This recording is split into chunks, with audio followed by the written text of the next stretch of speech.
Everyone, welcome to the selection classes. तो आज हम आपके लिए एक नई चीज़ लेके आए जिसका नाम होगा हमारा एडिटोरियल एडिशन।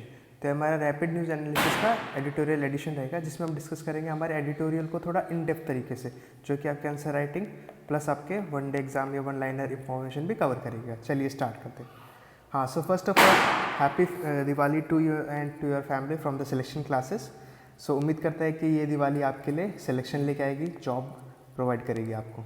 चलिए स्टार्ट करते हैं। तो हमारा आज का इंडेक्स रहेगा जिसमें हम डिस्कस करेंगे हमारी मेजरली 4 एडिटोरियल हम कवर करेंगे, जिसके अराउंड हम जो भी बैकग्राउंड इन्फॉर्मेशन होगी या फिर उसमें क्या क्वेश्चन आस्किंग हो सकती है या फिर आंसर राइटिंग में क्या क्या पॉइंट आप इन्वॉल्व कर सकते हो वो हम आज कवर करेंगे। तो हमारा फर्स्ट आर्टिकल रहेगा, हमारा फर्स्ट एडिटोरियल रहेगा सिम्लिपल बायोस्फीयर रिजर्व। तो इससे रिलेटेड कुछ टाइगर से रिलेटेड इन्फॉर्मेशन आई थी, तो हम इसके बैकग्राउंड इन्फॉर्मेशन में पहले तो हम बायोस्फीयर रिजर्व, देन आपका सिम्लिपल के स्पेसिफिक बारे में जानेंगे, देन आपका NTCA जो टाइगर कंजर्वेशन प्रोग्राम उसके बारे में देखेंगे, देन आपका टाइगर का क्या कंजर्वेशन स्टेटस है उसके बारे में थोड़ी अबाउट इन्फॉर्मेशन या ऑब्जेक्टिव्स जो NTCA के वो हम डिस्कस करेंगे। देन हमारा नेक्स्ट इंपॉर्टेंट एडिटोरियल रहेगा इलेक्शन एक्सपेंडिचर्स। तो ये आपको पता होगा कहीं ना कहीं हमारा इलेक्शन जब आते हैं उससे पहले ही हर बार एडिटोरियल्स में देखा जाता है, ये आपकी जो प्रॉब्लम है हर साल देखी जाती है, फिर भी इसका कोई सोल्यूशन आ नहीं रहे। तो हम देखेंगे कि इसके क्या एक तो प्रॉब्लम है, what is the current scenario, क्या बजटों का एलोकेशन होता है, देन आपका देखेंगे कि हम क्या सोल्यूशन है इसका, वही फॉरवर्ड क्या हो सकते हैं, वो आपके आंसर राइटिंग में काफ़ी हेल्पफुल होंगे। देन हमारा थर्ड एडिटोरियल रहेगा साइक्लिकल स्लो डाउन। ये हमारे इकोनॉमिक्स का एक इंपॉर्टेंट टर्म है, वो हम डिस्कस करेंगे होता क्या है basically, what is the slow down, क्या क्या रिस्पेक्ट में जो भी पैरामीटर या फिर डेफिनेशन है वो सब हम कवर करेंगे। लास्ट हमारा one of the major important editorial रहेगा आज का वुमेन इन जुडिशरी। तो ये काफ़ी मैंने इन डेप्थ तरीके से इसके लिए जो इन्फॉर्मेशन हो सकती थी वो कलेक्ट करिए, ये आपके बहुत इंपॉर्टेंट रहेगा आपका आंसर राइटिंग से रिलेटेड तो स्पेसिफिकली। चलिए स्टार्ट करते हैं। तो हमारा फर्स्ट एडिटोरियल रहेगा आपके किसके रिगार्डिंग, आपका सिम्लिपल बायोस्फीयर रिजर्व। तो उड़ीसा में ये आपका लोकेशन है इसकी, इससे रिगार्डिंग आपका न्यूज़ आई थी कि उड़ीसा में जो फीमेल टाइगर है वो रिलीज़ कर दी गई फॉर चेकिंग द इनब्रीडिंग। तो हम डिस्कस करेंगे पहले तो कि थोड़ा सा इसके बारे में देख लेते हो आपका सिम्लिपल बायोस्फीयर रिजर्व। थोड़ा सा ये जो पटाखों की साउंड आ रही है, हाँ 1-2 दिन तो ऐसा रहेगा, तो sorry for that, so bear with me. तो फर्स्ट हम देख लेते हैं कि इसका है क्या, प्रोटेक्टेड एरिया जो है क्या। तो पहली बात तो आपका जो सिम्लिपल नाम है वो आपका लिया गया है सिमुल सिल्क कॉटन ट्री से लिया गया इसका नाम। इसको डेजिग्नेशन आपके एज अ टाइस्फीयर रिजर्व आपके 1956 में दी गई थी और प्रोजेक्ट टाइगर कंट्री इसको 1973 में लिया गया था। बायोस्फीयर रिजर्व इसको 1994 में डिक्लेयर करा था आपके गवर्नमेंट ऑफ इंडिया ने, वो इंपॉर्टेंट हो जाता है। देन आपका it is also been a part of आपका यूनेस्को का जो आपका world network of biosphere reserve है उसका भी ये पार्ट है 2009 से। और इसकी लोकेशन के बारे में बात करें तो आपका वन ऑफ द पार्ट है आपका सिम्लिपल कुलदिला हडगढ़ एलिफेंट रिजर्व का भी ये पार्ट है, और it is also important for आपका जिसको बोला जाता है मयूरभंज एलिफेंट रिजर्व। तो ये वाला एरिया आपके प्रॉन टू फॉरेस्ट फायर रहता ही है कि ड्यू टू द वेजिटेशन, और ये देखा गया कि इसमें मेजरली इस पीरियड में आपका फायर देखी जाती है। थोड़ा सा आप मैप में लोकेशन देखेंगे तो उड़ीसा के अपने ये नॉर्थ एरिया में लाई करता है, बाकी इसमें नेबरिंग कंट्रीज आपको पता, नेबरिंग स्टेट तो पता ही है उड़ीसा के। देन आपका इसमें और भी क्या क्या वाइल्ड लाइफ सेंचुरीज़ हैं, देन आपका टाइगर रिजर्व है, देन आपका नेशनल पार्क भी है इसके अंदर। कौन कौन से आपका चिल्का है, देन गैर माथा मरीन वाइल्ड लाइफ सेंचुरी है, ये आपका न्यूज़ में रहता है। देन आपका Bhitarkanika one of the important national park है। देन आपका शतकोशी जॉर्ज वाइल्ड लाइफ सेंचुरी है, और यहाँ पे नंदकनी आपका वाइल्ड लाइफ सेंचुरी भी लाई करता है। तो यहाँ पे इंपॉर्टेंट आप इसको डिस्कस कर रहे हैं आपसे मेजरली, ठीक है। लोकेशन के मामले में बात करें तो इट इज़ मतलब ये नॉर्दर्न पार्ट में बताई दी आपके उड़ीसा के आपके मयूरभंज डिस्ट्रिक्ट में लाई करता है, आपके कहीं ना कहीं ईस्टर्न घाट के एरिया के पास में। कवरेज के एरिया में मामले में बात करें तो आपका इसका ये किलोमीटर स्क्वायर एरिया के मामले में आपका 4374 किलोमीटर स्क्वायर एरिया है, स्क्वायर मीटर में आपका 854 है आपका जो कोर वाला टाइगर रिजर्व एरिया। देन आपका बफर ये है, और ट्रांजिशन स्पेस के मामले में तो ये हो जाता है। वेजिटेशन इंपॉर्टेंट हो जाती है, वेजिटेशन आपकी इसमें लगभग आपका फ्लोरिंग स्पीशीज है लगभग 1076, और ऑर्किड्स के मामले में 96 स्पीशीज में लाई करती है। इसकी वेजिटेशन के मामले में बात करें तो आपका मेजरली आपका एवरग्रीन भी पाए जाते हैं, देन आपका ट्रॉपिकल मॉइस्ट डेसिडियस है, देन आपका ट्राइडेसिडियस हिल फॉरेस्ट भी इसमें मिलते हैं। ट्राइब्स इसकी इंपॉर्टेंट हो जाती है, यहाँ से क्वेश्चन आने के चांस रहते हैं। ट्राइब्स कौन कौन से आपकी 2 ट्राइब है इसमें इंपॉर्टेंट, एक तो एरिंगा खारिस और आपका मनकरीत दियास। ये आपकी मेन इंपॉर्टेंट इसमें जो ट्राइब्स रहती है उनके नाम है, जो कि ट्रेडिशनल एग्रीकल्चर एक्टिविटीज़ फॉलो करती है। वाइल्ड लाइफ के मामले में बात करें तो यहाँ पे काफ़ी रेंज ऑफ वाइल्ड एनिमल्स पाए जाते हैं, जिसमें आपका टाइगर एलिफेंट तो मेजर इंपॉर्टेंट है ही है। देन उसके अलावा आपके 304 स्पीशीज ऑफ बर्ड्स है, 20 स्पीशीज ऑफ एम्फीबियन और 62 स्पीशीज ऑफ रेप्टाइल्स पाई जाती है। थोड़ा सा और जो बायोस्फीयर रिजर्व सिर्फ सिम्लिपल के बारे में बात करें थे, देन इसमें इंपॉर्टेंट आपकी टोटल अभी इंडिया में कितनी बायोस्फीयर रिजर्व है आपको पता होना चाहिए। अभी आपका 18 बायोस्फीयर रिजर्व है इन इंडिया।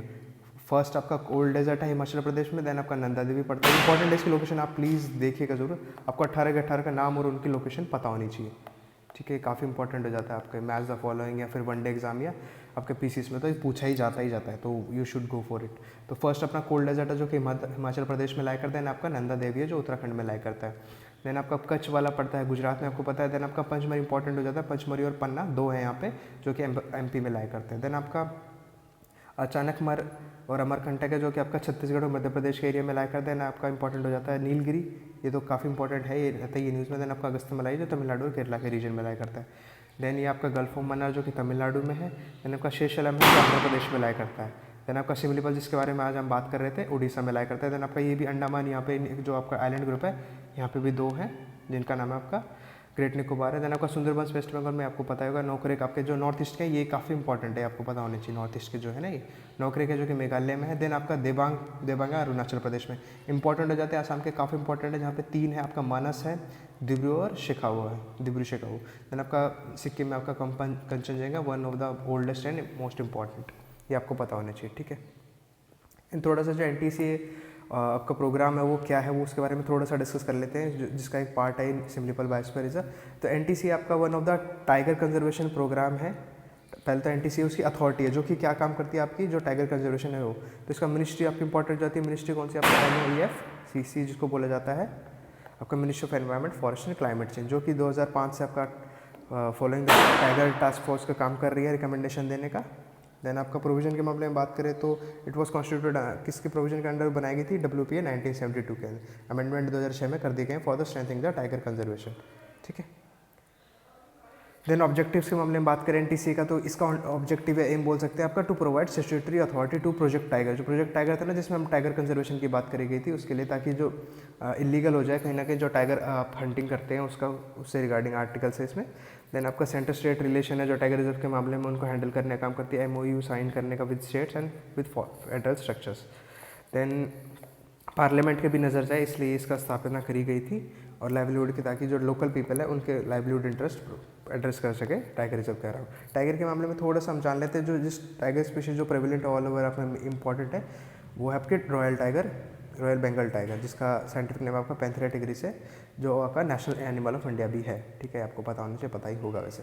सब स्पीशीज़ के मामले में बात करें तो आपका सब स्पीशीज़ में आपका कॉन्टिनेंटल है और आपका द सुंडा है, ठीक है। हैबिटेट के मामले में आपका ट्रॉपिकल में पाई जाती है। देन आपका एवरग्रीन में है, टेम्परेट में है, मैंग्रोव में है, ग्रासलैंड और सवाना में है। ये आपको पता होना चाहिए कहाँ कौन कौन सी लोकेशन लाई करती है।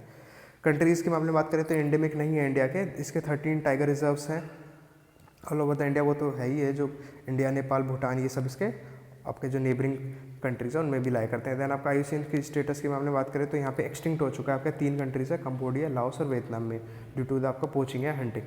प्रोटेक्शन स्टेटस जो आपका कंजर्वेशन स्टेटस होता है वो इंपॉर्टेंट हो जाता है इसके लिए, जहाँ से क्वेश्चन आने के चांस है। IUCN रेड लिस्ट में आपका एंडेंजर्ड स्पीशीज में लाई करता है, और साइट्स में आपका अपेंडिक्स 1 में।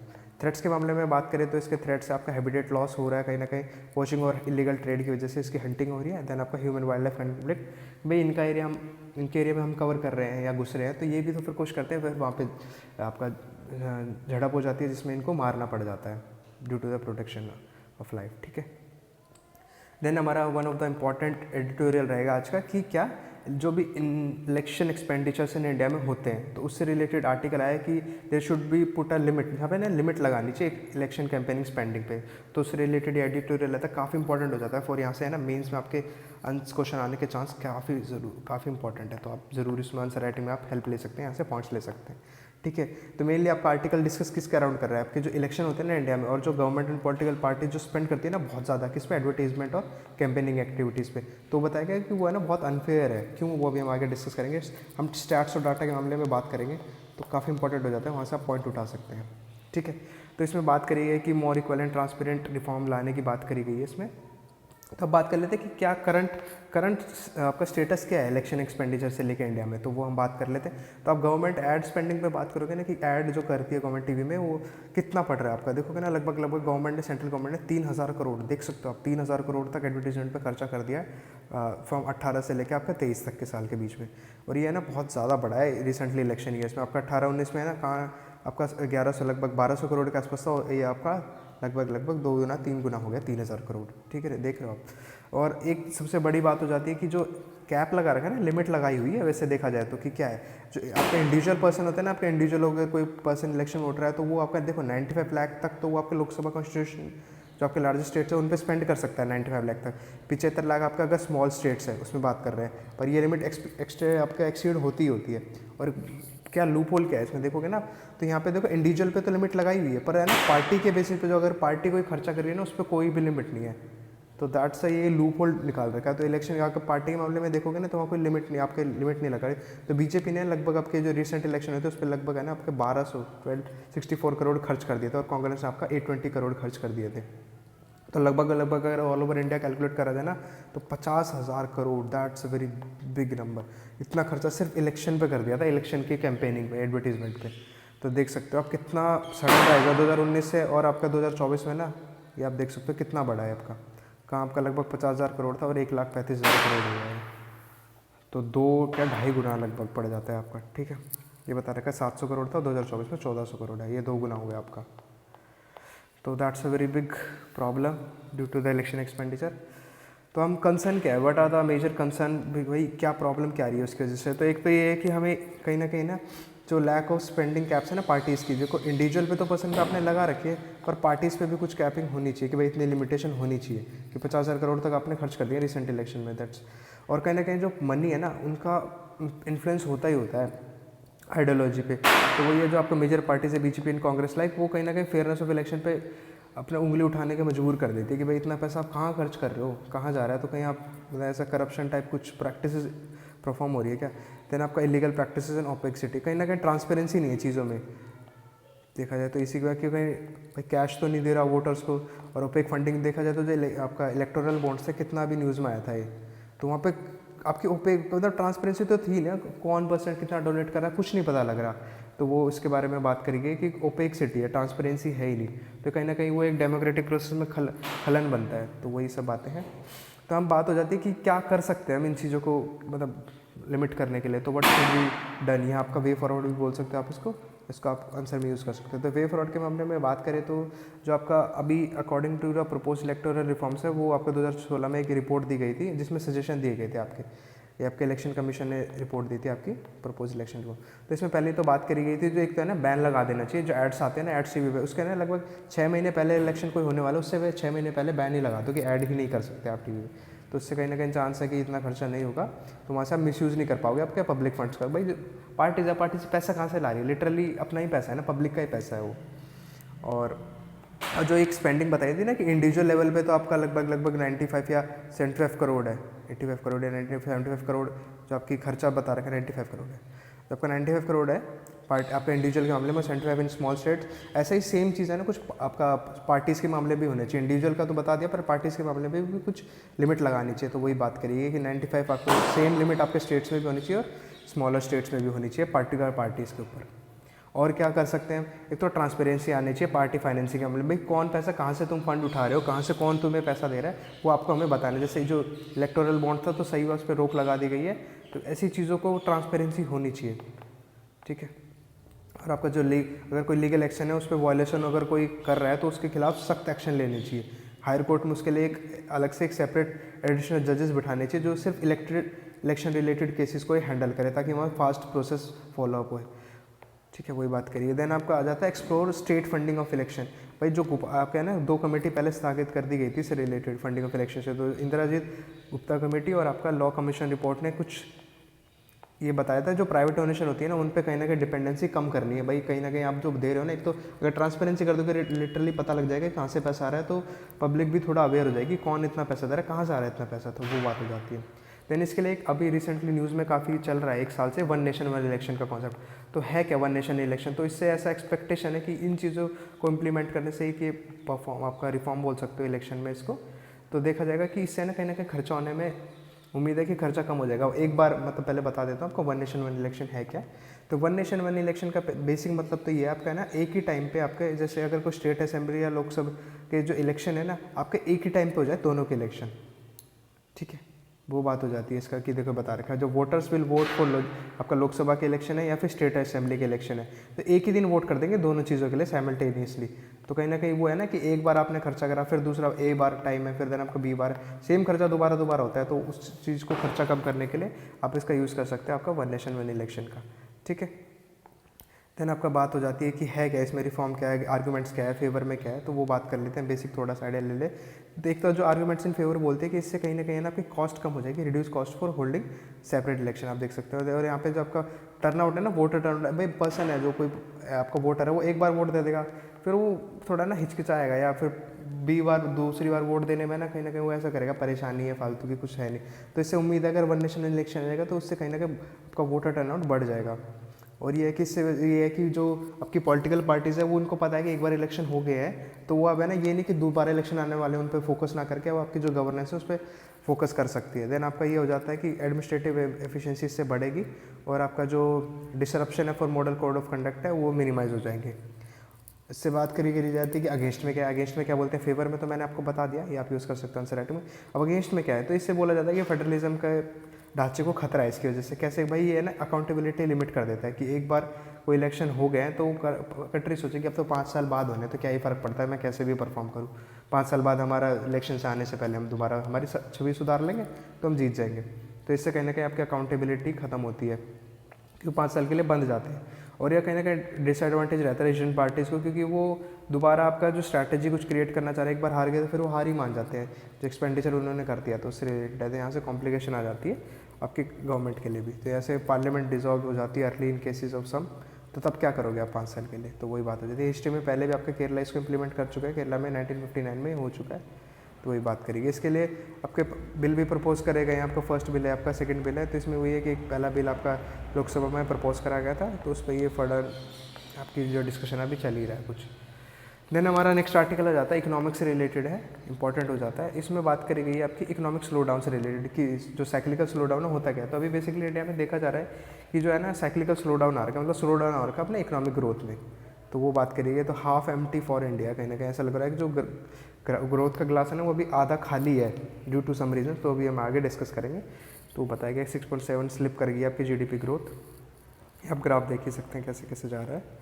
ठीक है, तो थोड़ा सा साइक्लिकल स्लो डाउन के मामले में पहले आपको बेसिक अंडरस्टैंडिंग दे देता हूँ होता क्या साइक्लिकल स्लो डाउन। तो साइक्लिकल स्लो डाउन होता है is a period of weak economic growth, उस टाइम के लिए जब इकोनॉमिक ग्रोथ स्लो हो जाती है और जो है ना आपके रेगुलर इंटरवल्स पर एक बार हो गई ठीक है, वो आपको ना अगेन हो रही है, दोबारा सडन हो जाती है फिर वापस होने लग जाती है, तो दैट इज़ आपका साइक्लिकल स्लो डाउन। तो ये कहीं ना कहीं आपके डीप रूटेड फिनोमिना होते हैं इसके पीछे, कहीं से कहीं ये आपके वीक इकोनॉमिक ग्रोथ को बढ़ावा देता है फॉर अ लॉन्गर टाइम। तो इसके रीज़न देखे जाते हैं कि ड्यू टू बट आदर रीज़न, तो यहाँ पर डिस्ट्रप्टिव टेक्नोलॉजीज़ है, देन आपका डेमोग्राफिक चेंजेस में है, देन आपका कंज्यूमर बिहेवियर चेंज हो रहा है due to the buying and selling, सारा खेल उन्हीं का है ना कंज्यूमर का ही, उस पर डिपेंड करती है आपकी इकोनॉमी। तो हम देख लेते हैं कि what are the cyclical factor because of that it is responsible. तो साइक्लिकल फैक्टर के मामले में देखा जाए तो व्हाट आर द रीजन, एक हो जाता है कंजम्पशन। भाई जो कंजम्पशन है ना आपकी प्राइवेट का जो कंजम्पशन होती है वो आपके ना 55 to 60% इंडिया जीडीपी डिटरमाइन करती है, तो वो अभी स्लो हो गई है। तो अल्टीमेटली आपका all over the nation this आपका ये रिड्यूस करता है इकोनॉमिक ग्रोथ को ऑफ हाउस होल्ड्स। ठीक है, और आप सेविंग के मामले में बात करें कि कहीं ना कहीं सेविंग कम हो गई है, तो बात करी गई है जो आपकी 35% फिस्कल ईयर 12 में आपके सेविंग थी ना, 17.2% पाएगी फिस्कल ईयर 18 में, तो जिसकी वजह से लोगों का पैसा ही नहीं बचेगा सेविंग करके, तो खर्चा करेंगे कैसे। देन थर्ड रीजन हो जाता है आपका एनबीएफसी फेलियर। एनबीएफसी होती है आपकी नॉन बैंकिंग फाइनेंशियल कंपनी जो आपका लोन देती है क्रेडिट ग्रोथ में आपके देखने जाए तो उनकी अब रिस्ट्रिक्शन आ गई है ड्यू टू सम सर्वाइवल, भाई वो परफॉर्म ही नहीं कर पा रही है, तो वहाँ तो अभी उनको सर्वाइवल का ही खेल पड़ गया, तो कहाँ से आपका क्रेडिट लोन आपको प्रोवाइड करेगी। बताया गया ऐसे ऐसे काम करता है ग्राफ। फैक्टर्स में बताइए, देखते हैं एनबीएफसी है जो मेजर लोन प्रोवाइडर होती है एमएसएमईज को, तो एनबीएफसी खुद परफॉर्म नहीं कर पाएगी तो एमएसएमई को लोन कैसे देगी, जो कि जिनकी डिपेंडेंसी आपके एनबीएफसी पे फॉर द लोन, भाई चाहिए ना इनिशियल इन्वेस्टमेंट किसी भी एमएसएमई को सेटअप करने के लिए, तो कहीं ना कहीं रिस्पॉन्सिबल। देन आपका मानसून भी इरेगुलर रहता है जिसकी वजह से जो एग्रीकल्चर आपका जो ग्रोथ होता है, एग्रीकल्चर प्रोडक्शन होता है, वो कहीं ना कहीं हर बार वेरी करता है। जो आपका कल्टीवेशन है, आपका लोअर एरिया आपका जीडीपी है, उसको काफ़ी लेवल पे इम्पैक्ट करता है एग्रीकल्चर, क्योंकि अपना इंडिया अभी भी 40% to 50% आपका एग्रीकल्चर पे डिपेंड करता है। तो वो है कि हमारी हाई डिपेंडेंसी ऑन एग्रीकल्चर, तो एग्रीकल्चर आपका अल्टीमेटली मानसून पे डिपेंड करता है, तो this is a problem. Structural factors के मामले में बात करें तो इन्वेस्टमेंट, जो इन्वेस्टमेंट है ना वो आपकी कहीं ना कहीं डिक्लाइन हुई है कॉर्पोरेट स्पेंडिंग के मामले में, तो लेस सेविंग और कॉर्पोरेट स्पेंडिंग के मामले में, जो हाउस होल्ड सेक्टर इस वजह से बिगेस्ट कंट्रीब्यूटर होता है आपका हाउस होल्ड सेक्टर, इन आपका लोकल कैपिटल एक्सपेंडिचर के मामले में, तो वही जिस पे ही प्रभाव पड़ेगा तो अल्टीमेटली आपके नेशन पे प्रभाव पड़ेगा। देन आपका फेलियर है आईबीसी। आईबीसी क्या होता है? Insolvency bankruptcy code. तो इंसॉल्वेंसी बैंक्रप्सी कोड होता है आपका इन केसेस कोई इंसॉल्वी का केस है, वो परफॉर्म नहीं कर पा रहे, वो वहाँ से ना अपना पैसा ही नहीं निकाल पा रहे हैं। जो अगर कोई इन केस ऑफ कोई एनपी हो जाता है, वहाँ से जो एसेट्स क्रिएट हैं, एसेट्स जो है वहाँ से पैसा निकालना है, तो पैसा निकल ही नहीं पा रहा है वहाँ से अल्टीमेटली, तो नॉन परफॉर्मिंग एसेट्स की वजह से। ठीक है, तो वो बात करी गई है। फैक्टर्स के मामले में आपका देखा है, और फैक्टर्स के आपका अनएम्प्लॉयमेंट एक बड़ा मेन फैक्टर हो जाता है। कैसे भाई? अनएम्प्लॉयमेंट, भाई अनएम्प्लॉयमेंट मतलब आपकी बेरोजगारी। बेरोजगारी है, जो आपका यूथ है वही बेरोजगार है, तो वो खर्चा कौन करेगा? तो आपका जो हाउस होल्ड खर्चा है ना, वो हो ही नहीं रहा है। तो काफ़ी टाइम से आपकी जो अनएम्प्लॉयमेंट वाली प्रॉब्लम है ना, तो इट्स ऑल टाइम हाई, सबसे ज़्यादा देखी जा रही है, जो कहीं ना कहीं आपके बाइंग एबिलिटी को, पर्सन के, इंडिविजुअल को इम्पैक्ट करती है, जो अल्टीमेटली आपके मैन्युफैक्चरिंग सेक्टर को जो बूस्ट करने में मदद करती है, वो नहीं कर पाती है। तो ये बात करी गई। और बताई दिया आपका एग्रीकल्चर पॉलिसीज़, भाई इनएफिशिएंट, भाई मानसून पर डिपेंड कर रहा है, तो आपको कुछ और ऑल्टरनेटिव सोर्स आपका तरीका निकालना चाहिए ना, ताकि एग्रीकल्चर तो अच्छे से ग्रो कर पाए। और एग्रीकल्चर पे अगर ज़्यादा डिपेंडेंसी है, तो कुछ एक साइड में ऐसा कुछ डेवलप करना चाहिए ताकि लोगों की डिपेंडेंसी एग्रीकल्चर पे कम हो। तो वो बात करिए, कुछ ना कुछ आपको पॉलिसीज़ डेवलप करनी पड़ेगी, जो आपका लोअर फार्मर इनकम है उनको आपका अच्छे से इंप्रूव कर सके, ताकि जो लोअर रूरल इनकम है, जो कंजम्पशन डिमांड है आपकी रूरल इंडिया में, वो ठीक हो सके। देन हमारा आज का लास्ट एडिटोरियल है, इसमें बात करेंगे आपका वुमेन इन जुडिशरी से। ये काफ़ी इंपॉर्टेंट एडिटोरियल है, यू शुड मतलब इसको देखना ही देखना है। यहाँ पे बहुत मैंने इन डेप्थ इसकी एनालिसिस निकाला है, पॉइंट्स निकाले हैं, वो आपको आंसर राइटिंग में काफ़ी हेल्प करेंगे। और ये काफ़ी ना, ये गारंटेड क्वेश्चन है आपके मेंस में आने का। इसमें अब क्या बात करेगी, ये अपना एडिटोरियल आया था अभी द हिंदू में, इसमें बात करी गई थी कि देयर इज ना more need of for more women in gender neutral judiciary. तो इसको मैंने पॉइंट फॉर्म में आगे नोट कर दिया, स्टार्ट करते हैं। तो इसमें पहले तो हमें स्टैट्स देख लेते हैं, क्यों ऐसा बोल रहे हैं, कि क्या प्रॉब्लम क्या आ रही है। तो आप देखोगे ना, जो आईजीआर की रिपोर्ट थी ना, इंडियन जस्टिस रिपोर्ट 2022, उसमें बोला गया था कि है ना लगभग ओनली ना 13% ऑफ हाई कोर्ट जजेस और आपका 35% ऑफ सबऑर्डिनेट जजेस आर वुमेन। तो कितना कम नंबर है हमारा, कहीं ना कहीं इंडिया है, तो इंडिया में 50-50 होना चाहिए ना, मेल फीमेल। तो कहाँ है? लगभग भी नहीं है, आसपास भी नहीं है, यहाँ पे 30 ही नहीं है। 13 आपका यहाँ पे हाई कोर्ट जजेस में, और आपका 35% आपका सबऑर्डिनेट जजेस में लाइक करता है। स्टेट्स के मामले डिस्ट्रिक्ट लेवल के मामले में बात करी जाए तो देखोगे ना आप, गोवा में तो 70% ही है। मेघालय में आपका यहाँ पे थोड़ा नॉर्थ ईस्ट स्टेट में फिर भी थोड़ा रिप्रेजेंटेशन ठीक है। मेघालय में आपका 62.7% है, आपका यहाँ पे तेलंगाना में है, सिक्किम में है। तो यहाँ पे कहीं ना कहीं थोड़ा सा ठीक है।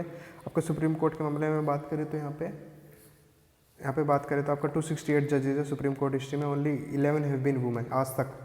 देखोगे ना आप सुप्रीम कोर्ट की हिस्ट्री में, तो इससे क्या पता लगता है, आपका 4.1% ऑफ सुप्रीम कोर्ट जजेस आज तक वुमेन रही है। 4%, सिर्फ 4% का नंबर रहा है।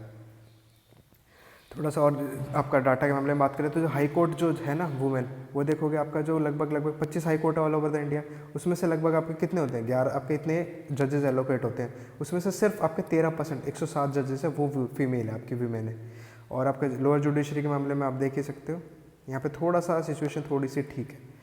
तो यहाँ पे आप देख सकते हो जो 5 हाई कोर्ट जजेस है ना अपने ऑल ओवर द इंडिया, मतलब टोटल तो आपके 25 है, उसमें से 5 तो ऐसे जिन्होंने आज तक सिंगल वुमेन जज भी नहीं है वहाँ पे, ये नीचे के आप देख सकते हो। तो that's a very big problem. ठीक है, रीज़न के मामले में बात हो जाती है कि क्या रीज़न क्या है, प्रॉब्लम क्या आ रही है, ऐसा हो क्यों रहा है। तो एक तो बात हो जाती है कि जो एंट्री है ना आपका लोअर जुडिशरी में इस थ्रू एग्जामिनेशन, और जो हायर जुडिशरी वहाँ कॉलेजियम। तो लोअर आपका जुडिशरी में तो वुमेन का परसेंटेज ठीक है, बिकॉज वहाँ पे ना आपका क्या क्राइटेरिया क्या है, एग्जाम निकालो और आपका सिलेक्शन हो जाएगा। पर हाई जुडिशरी में ऐसा नहीं है, वहाँ पे कॉलेजियम सेटअप कर रखा है जो आपका इनफॉर्मली चूज़ करता है कैंडिडेट्स को। तो कहीं ना कहीं वो इम्पैक्ट ही करता है भाई, इनफॉर्मल भाई आपको पता ही नहीं लग रहा है, यहाँ पे ना ट्रांसपेरेंसी नहीं है चीज़ों की, क्यों तुम्हें जज एलोकेट करे, वो बताओ तो क्या रीज़न है ना करने के।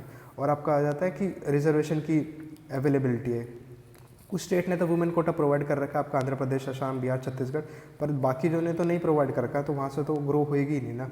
और बात करी जाए आपका जो डायरेक्ट अपॉइंटमेंट है ना, वहाँ से 35 to 30%, 30 to 35% आपका डायरेक्ट अपॉइंटमेंट है।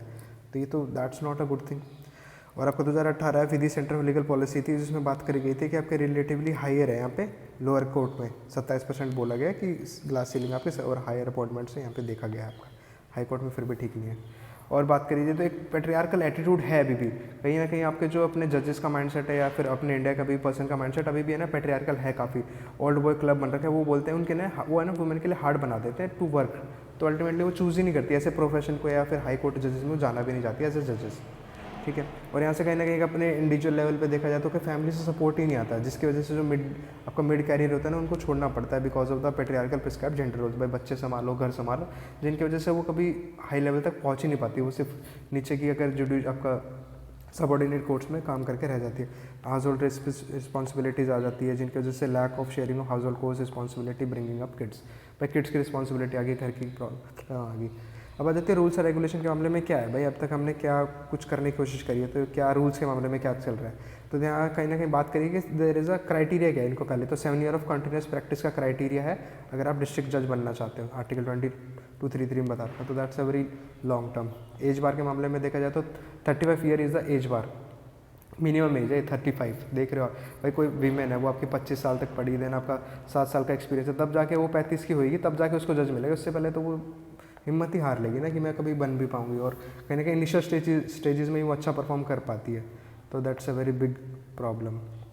और एज लिमिट आपकी no one age below the age of 50, ये बताया गया कि जो 55 साल से नीचे के लोगों को अपॉइंट ही नहीं कर रहे हैं एज अ जज इन सुप्रीम कोर्ट, तो भाई वो परफॉर्म 55 साल इज़ अ वेरी आपका लॉन्ग एज। ठीक है, मैरिज और फैमिली रिस्पॉन्सिबिलिटीज आ जाती है आपकी, जेंडर बायस आ जाती है रिक्रूटमेंट प्रोसेस में। भाई ओपेक है ना, कॉलेज सिस्टम ओपेक है, ट्रांसपेरेंट होता तो देखा भी जाए बट आर द रीजंस कि तुम्हें अपॉइंट क्यों नहीं कर रहे, तो ये सब प्रॉब्लम आती है। रूल्स के मामले में कुछ रूल्स पहले से आ चुके हैं, या रूल्स क्या है जो यहाँ पे ये है, दिस आर द रूल्स, ये बताया गया। तो मेल जो है ना, मेल जजेस हैव अ फ्रेंडली लॉबी, तो वो अपने लोगों से तो बहुत अच्छे से बात करते हैं, फेवर करते हैं, अगर वहीं पे वुमेन आ जाती है उनसे बहुत रूड तरीके से उनकी हेल्प नहीं करेंगे, वो सब प्रॉब्लम फिर अल्टीमेटली वुमेन को फेस करनी पड़ती है ना। और आपका सपोर्ट नहीं है रिजर्वेशन इन हाई जुडिशरी के मामले में, तो रिजर्वेशन नहीं है तो उनको काफ़ी प्रॉब्लम होती है बनने में। लोअर कोर्ट में तो फिर भी है पर हाई कोर्ट में नहीं है। और आपका नेग्लेक्ट ऑफ आपका एकेडमिशियंस, यहाँ पे कोई डिस्टिंक्ट जूरिस्ट वाला where women can make their way, ऐसे कुछ प्रोविजन ही नहीं है आपका सुप्रीम कोर्ट के मामले में। और काफ़ी मिसलेनियस फैक्टर के मामले में आपका सेक्सुअल हरेसमेंट उनको फेस करना पड़ता है। जो क्लाइंट्स होते हैं ना वुमेन एडवोकेट को ट्रस्ट नहीं करते बिकॉज ऑफ द भाई ऐसी इमेज बना रखी है उन्होंने, भाई नंबर में नहीं है। और आपका lack of supportive infrastructure, toilets नहीं है, आपका मेटर्निटी लीव नहीं दी जाती, तो अल्टीमेटली फिर वुमेन आपको सोचती नहीं है परस्यू करने का ऐसा करियर में। आपका 6000 कोट है जिसमें से लगभग आपके जो 22% ऑफ देम है do not have separate toilets for women, तो that's a very big problem. Significance के मामले में बात करें तो आपका बात करी जाती है कि यहाँ से है ना कहीं क्वालिटी ऑफ जुडिशियल रिव्यू है आपका, ऐसा बोला जाता है कि भाई ऐसा गया है कि ऐसा नहीं है कि वुमेन इन आपका प्रॉब्लम आपका फेस नहीं कर सकती। देखा जाए तो उनकी जो वर्डिक्ट सही ना काफ़ी सही रही है, उनसे क्रेडिबिलिटी आई है उनके मैटरों में, आपका लैंग्वेज उससे वो जजमेंट की ठीक हो जाती है, जेंडर न्यूट्रल हो जाता है एडमिनिस्ट्रेशन ऑफ कोर्ट्स, आपका कहीं ना कहीं एक बेंच हो जाती है, तो वो कहीं ना कहीं मोर स्पेस प्रोवाइड करती है for delivering justice in India. और एग्जांपल के मामले में आप देखा जाए तो आपकी जस्टिस थी ना सुजाता मनोहर, उन्होंने काफ़ी अच्छी विशाखा गाइडलाइंस, आपकी रेवोल्यूशनरी विशाखा गाइडलाइंस उन्होंने ही सेटअप करी थी देखा जाए तो। ठीक है, तो ये बात हो जाती है।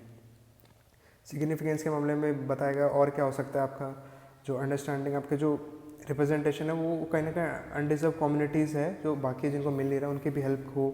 देन आपका जो जेंडर सेंसिटिव जजमेंट्स होती है ना उनमें वुमेन काफ़ी अच्छी तरीके से जजमेंट दे सकती है।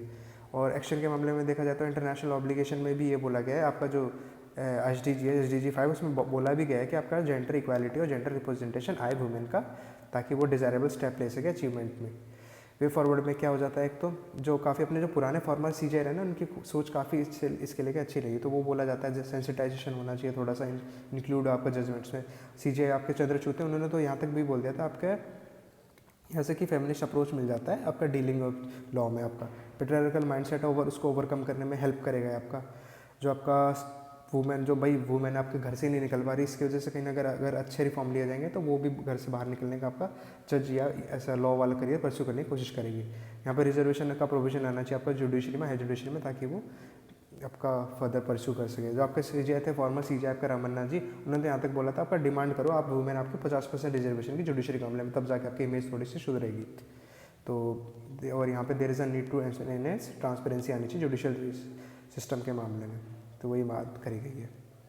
कंक्लूजन ये निकलता है कि एक तो जो ये प्रॉब्लम है ना जेंडर का, आपका जेंडर न्यूट्रलिटी का जुडिशरी में, उसको एड्रेस आपका बहुत अच्छे तरीके से कॉम्प्रिहेंसिवली एड्रेस करना चाहिए। यहाँ पर डाइवर्सिटी और इक्वल अपॉर्चुनिटीज़ प्रोवाइड करनी चाहिए आपको वुमेन के मामले में। तो ये केस की रैंकिंग थी आपकी, अपनी रैंकिंग 102 रही है ऑल ओवर द वर्ल्ड। ये स्टेट्स का वो डाटा बता रखा है कैसे कैसे क्या। तो थैंक यू, ये था आज का हमारा एडिटोरियल एनालिसिस जिसमें हमने इन डेप्थ कोशिश करी आपको मेंस में आपके आंसर राइटिंग में आप पुट कर सकते हो अपने पॉइंट, वो आप डाल सकते हो अपने मेंस आंसर राइटिंग में। So thanks for watching, please like the video if you like the content, share with your friends and subscribe our channel the selection classes. Thank you.